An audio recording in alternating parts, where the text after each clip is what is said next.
Antes de empezar el video, me gustaría invitarte a que te suscribas al canal y si ya estás suscrito, no olvides activar la campana para que te avise cuando salga un nuevo video. En capítulos anteriores, pasaban las horas cuando esa tranquilidad se convirtió en un alboroto y fue entonces que entró al cuarto y la escena que vio. Se subió a su auto y fue directo a su casa. Abrió la puerta y empezó a gritarle a su esposa, pero ella no contestó. Y fue entonces cuando se dio cuenta que había otras pisadas. Las empezó a seguir y estas iban directo hacia la cocina. Y cuando llegó, su hija se volvió loca.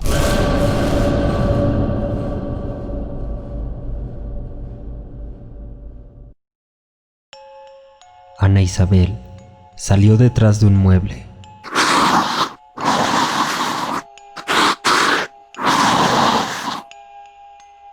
Pero su padre fue más hábil y la sujetó, y con la misma cuerda que estaba en el piso, la amarró.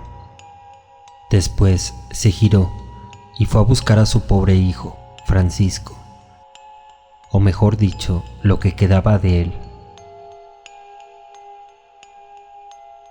Empezó a gritar como un hombre desesperado, como un hombre que le acaban de destruir sus sueños. Y fue en toda esa desesperación cuando escuchó el grito de ayuda de su esposa. Corrió hasta un mueble que tenía una silla bloqueándolo, la quitó y sacó a su esposa de ahí. Ella, aterrada, le empezó a decir que Ana Isabel había llegado a la casa. Ella le había preguntado qué hacía ahí, pero Ana Isabel no le contestó, y fue entonces que se empezó a preocupar, pues ella no le respondía nada, y en un descuido Ana Isabel le dio un golpe en la cabeza. La madre cayó desmayada al suelo. Antes de poder seguir contándole la historia, el padre empezó a llorar, y fue cuando ella le preguntó: ¿qué pasa? ¿Por qué estás llorando? Él tan solo le señaló hacia un lugar en la casa, mientras se tiraba al suelo gritando de dolor. La madre corrió y seguido de eso, la madre, desgarrada por el horrible dolor que sentía, se cayó al suelo lamentándose. Se podía escuchar, incluso desde fuera de la casa, los gritos. Pasaron unos minutos cuando el padre se compuso y se levantó del piso y aún escurriendo sus lágrimas, se las limpió con la mano. Después, con una furia, se acercó hacia Ana Isabel y la cargó. Abrió la puerta del sótano y con todas sus fuerzas la aventó por las escaleras. Ana Isabel rodó todas las escaleras. El padre bajó detrás de ella. Después la levantó y la amarró con una cadena de bicicleta a un muro de piedra que era la base de la estructura de la casa. Una vez que terminó, subió las escaleras y dejó a Ana Isabel en completa oscuridad. Pasaban los días y tan solo quedó el entierro digno que le habían hecho a su hijo Francisco. Jamás se pudieron recuperar de esa desgracia.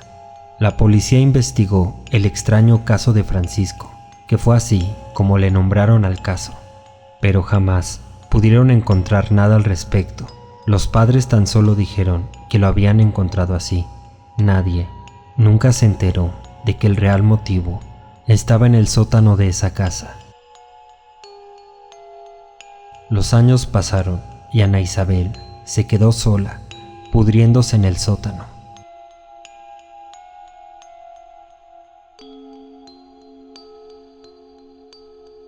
El doctor y la enfermera, que habían sido mordidos, murieron tiempo después de una enfermedad que nadie pudo explicar. Los padres nunca volvieron a bajar a ese oscuro lugar, hasta que un día la madre, llamada Laura, tuvo a otro hijo, el cual llamaron Edgar George Sombos. Si bien no era un reemplazo por haber perdido a Francisco, calmó un poco el dolor de los padres que que siempre llevaron a Francisco en su corazón. Y fue un día cuando, al ver cómo George estaba creciendo, Laura decidió ver qué había sido del horrible monstruo del sótano que se hacía pasar por su hija ya muerta años atrás, pues Laura nunca pudo aceptar que Ana Isabel hubiera regresado de la muerte. Aquí hay algo confuso, y es que Ana Isabel, durante los primeros años, gritaba por las noches, cuando había un silencio absoluto en la casa, y es por eso que sabían que aún seguía con vida. Pero más que tranquilizarlos, los asustaba, pues ¿cómo era posible que aún siguiera viva la que alguna vez fue su hija? Pero de un tiempo para acá, los gritos dejaron de oírse, y fue que Laura le quiso poner fin a ese tormento nocturno, pues George también se asustaba al no saber qué eran esos gritos que venían del sótano. Así que Laura lentamente abrió la puerta del sótano.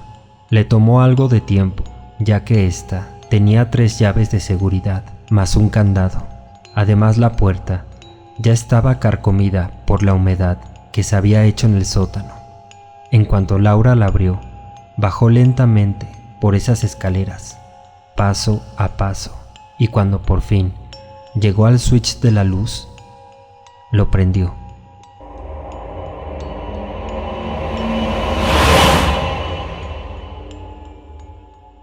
Hola, mamá. Esta historia continuará. Si te gustó el video, no olvides suscribirte, darle un like y por favor, compártelo.